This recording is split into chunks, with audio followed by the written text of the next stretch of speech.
pandemia, cómo se administra una pandemia, cómo funciona este balance de poder. ¿Cuáles son las críticas de la oposición, por ejemplo, a lo que sucedió hoy? Estamos en comunicación con Luis Naidenov, senador por Juntos por el Cambio, el jefe del interbloque en senadores. Muy buenas tardes, Luis, gracias por atendernos. ¿Qué tal, Luciana? ¿Cómo estás? Buenas tardes. Bueno, ¿cuál es la evaluación que hacen ustedes de lo sucedido hoy en relación a los jubilados y las personas que cobran planes y los bancos? Bueno, uno, la verdad es que trata de, como lo venimos haciendo en todo este tiempo, de manejarnos con mucha prudencia y responsabilidad desde lo político. Así lo hemos hecho desde el primer momento que acompañamos la cuarentena y el aislamiento que se prorroga hasta el 12 de abril. Ahora bien, cuando se advierte justamente que se toman decisiones como estas para facilitar el pago de jubilados y asignación universal por hijo de manera natural, como si fuese que nada hubiera pasado en la Argentina, ¿qué esperaba el gobierno? ¿Que la gente no concurra a los bancos? ¿Qué esperaba el gobierno? Que cuando existe, digamos, una tradición desde hace muchos años y a veces lamentable por errores de la propia dirigencia política, de la falta de trabajo y un montón de cuestiones más, que no se concurra. ¿Qué esperaba el gobierno? ¿Por qué el gobierno no tomó los recaudos? ¿No podría haber instrumentado el pago de manera escalonada en 6 o 7 días? Partiendo de la base de los números, de la finalización de los números de documentos, libreta cívica o de enrolamiento. Una jubilada, Luis, en la cola de uno de los bancos, estuvimos conversando con ella, con enorme sabiduría y sentido común planteaba eso. Una jubilada, una persona común y corriente lo estaba planteando y se preguntaba por qué el gobierno no lo había organizado de esa manera. Ahora, ¿ustedes han estado en contacto con el gobierno reclamándole explicaciones? Miren, nosotros hoy a las 15 horas teníamos una sesión virtual donde el ministro de Trabajo debía justamente responder a las preguntas que eleváramos desde el interbloque en el Senado y a su vez justamente dar un debate sobre las últimas medidas adoptadas. De manera inexplicable, todo el mundo sabemos por qué, adujo, digamos, cuestiones de agenda. La verdad que es de una precariedad y de una enorme irresponsabilidad política no concurrir. Porque, a ver, tampoco podemos, en un estado de cuarentena y de aislamiento, aislar al Parlamento argentino. Claro, esa es una cuestión muy delicada, Luis. Esta virtualidad del Senado cambia las reglas del juego en el sentido de que un funcionario que es convocado, en este caso el ministro de Trabajo, Moroni, tiene que asistir. ¿Cómo funciona eso?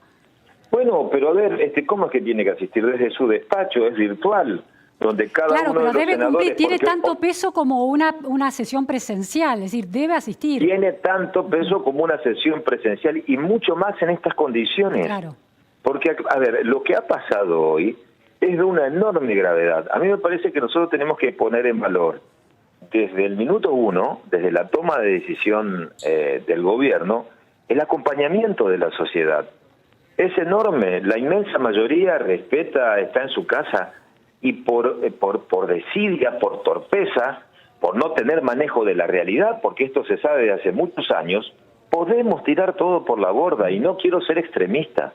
Digo podemos tirar todo por la borda porque en primer lugar las largas colas partían, digamos, de una edad donde ingresan los sectores más vulnerables. Sí. En segundo lugar, hay provincias donde el virus, algunos ya lo dicen, ya circula, es un virus comunitario. Bueno, Chaco, entonces, la región metropolitana, el conurbano bonaerense, el conurbano de la Ciudad de Buenos Aires, de acuerdo con la información oficial del Ministerio de Salud de la Nación. Bueno, Chaco, ciudad, el conurbano. Entonces, todo este esfuerzo, ¿para qué?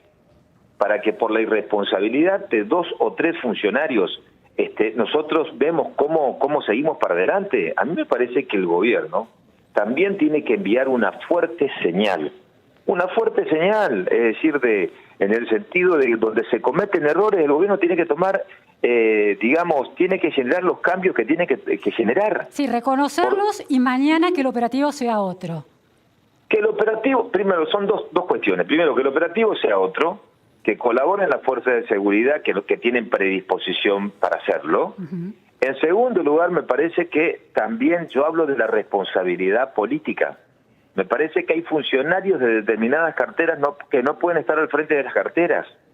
No se puede reconocer, como hoy se reconoció desde la ANSES o inclusive indirectamente por el Banco Central, que algunas de estas cuestiones podían ser, podían pasar por una cuestión cultural. Y si podían pasar por una cuestión cultural, ¿por qué se cruzaron de brazos? Claro. ¿Por qué de alguna manera aceleran el impacto que puede tener un virus cuando ya tiene características comunitarias? Y que el presidente no va a hacer nada con esos funcionarios. No va a haber medidas para esos funcionarios que te dicen, sí, yo sé que esto iba a pasar. Era probable que pase por una cuestión cultural. Y entonces, ahora, ¿y la responsabilidad de algunos bancos? Claro, eso también, la responsabilidad de los bancos, ¿no? De los bancos tanto los municipales, provinciales y también los privados. ¿Cómo funciona esto?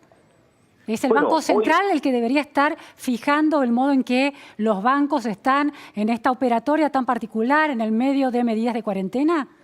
Absolutamente, es el central y son los bancos que tienen que colaborar. Hoy a la madrugada se conoció una resolución de excepción con muy buen criterio, donde se ampliaron los criterios de determinadas actividades que pueden tener parámetros normales y racionales en el marco del aislamiento. Es decir, el sector de fumigaciones, el sector, por ejemplo, de forestal, aserraderos, madereros, agroindustria, etcétera, etcétera. Ahora yo me pregunto, con el parate y la caída del 90% de las estaciones de servicios, ¿no corresponde que ese sector esencial sea incorporado y sea Tampoco exceptuado? Los bancos, Luis, estuvieron y los incorporados. bancos, por eso me digo, a ver, a eso quería llegar. Si se exceptúan los que fabrican colchones, a ver, sí. Así lo dice el decreto. Sí, lo leí. Para los que fabrican colchones, que está bien, puede ser una cuestión de emergencia, claro, que se prevea la profundización. ¿Y los bancos? ¿No es un servicio esencial en este momento? Tomando los recaudos con paciencia, por eso te digo, programando días para que exista una distancia prudencial entre quien tiene que atender al cliente y el trabajador del banco o los responsables del banco. Entonces, te digo, a mí me parece que acá yo no quiero ser, repito, quiero ser medido en algunas cosas, pero cuando hay irresponsabilidad política y la sociedad acompañó con mucha coherencia todas las medidas más extremas que se han adoptado, esos responsables, bueno, el presidente tiene que asumir la responsabilidad. Había una señora, Luis, hablábamos con una señora, esta misma señora que con tanto sentido común se expresaba, mostraba que ya había cumplido la cuarentena y mostraba el abrigo de lana que había tejido a lo largo de los días de cuarentena y dice, y ahora estoy acá y se echó todo por la borda, algo así dijo, o sea, se quebró la cuarentena. Por eso, a ver, el sentido común, pero no, a ver, no podemos responsabilizar a la gente. Hay que entender que nosotros tenemos prácticamente un 40% de trabajo informal en Argentina, pero el trabajo informal trabajaba. Hoy ese trabajador está guardado. Por eso este mecanismo de excepción para electricistas, gasistas, plomeros. Entonces, ¿qué iba a pasar cuando no hay un centavo? Cuando el 80% de la actividad económica está paralizada en la Argentina, cuando se habiliten los cajeros. Y lógicamente que la gente iba a ir. Ahora, Luis... Pero eso se mide desde el gobierno. Ahora, de aquí en adelante, ¿no? Bueno, por un lado, la demanda de quién se hace responsable políticamente de lo sucedido hoy, que es una demanda de la oposición. Ahora, en esta pandemia que obliga a la cuarentena, sobre todo de la oposición, y dificulta el balance de poder que se necesita también en momentos de crisis, cuando el Estado concentra un máximo de poder para precisamente poder administrar la crisis, pero eso puede producir desbalanceos preocupantes. ¿Cómo se restablece ese balance si, por ejemplo, en la virtualidad de la sesión del Senado, el ministro que tiene que acudir virtualmente no lo hace? ¿Cómo funciona de aquí en adelante? ¿Se van a encontrar Juntos por el Cambio, el principal partido opositor, con el presidente Alberto Fernández? ¿Hay una idea de eso? Bueno, nosotros sí hemos solicitado por nota a primera hora desde Juntos por el Cambio una reunión con el presidente, no solamente para intercambiar visiones con el contexto que nos toca transitar, sino también para aportar, a ver, esto es muy complejo, golpea muy fuerte y todavía no hemos observado nada, porque hasta los funcionarios del propio gobierno nos hablan del pico de la extensión del coronavirus en la Argentina entre abril y mayo. Entonces, me parece a mí que hay que actuar con mucha responsabilidad, hay que ser medidos en las palabras de parte del propio gobierno, no establecer esta historia de construcción, y esto corre por mi cuenta, de relatos permanentes, de estigmatizar a quienes pueden aportar en un momento crítico. Creo que falta una solidaridad compartida en la Argentina ante la crisis, que involucre a todos los poderes. Interesante, solidaridad compartida, es decir, ¿no? Solidaridad compartida. Solidaridad compartida porque digamos, estamos hartos de escuchar mensajes de cómo colaboramos, de cuánto aportamos y no se avanza. Entonces la política también implica gestos y en estas circunstancias tienen que ser enormes, contundentes, no solamente presencial, sino también solidaridad compartida. Y creo que venimos observando en los últimos tiempos una dinámica de invocación desde la política a la solidaridad, pero la que está ausente para dar el ejemplo en materia de solidaridad es la propia política. Ahora, Luis, última cuestión. El presidente Alberto Fernández, en sus discursos más resonantes ante el Congreso, por ejemplo, tanto en la asunción como en la apertura de sesiones, abrió siempre de unir a los argentinos, con otras palabras, pues aparecen las palabras del expresidente Macri, pero la idea de un gobierno para todos y de terminar con la grieta. Ahora, en las últimas semanas ha, de alguna manera, puesto en juego otra estrategia política que acentúa y crea nuevas grietas. El análisis de algunos observadores del escenario político plantean esa cuestión. Bueno, a mí me parece que el presidente arrancó, digamos, como nosotros siempre decíamos, con esta idea de mostrarse conciliador con las palabras, pero una cosa son las manos y otra cosa son las palabras.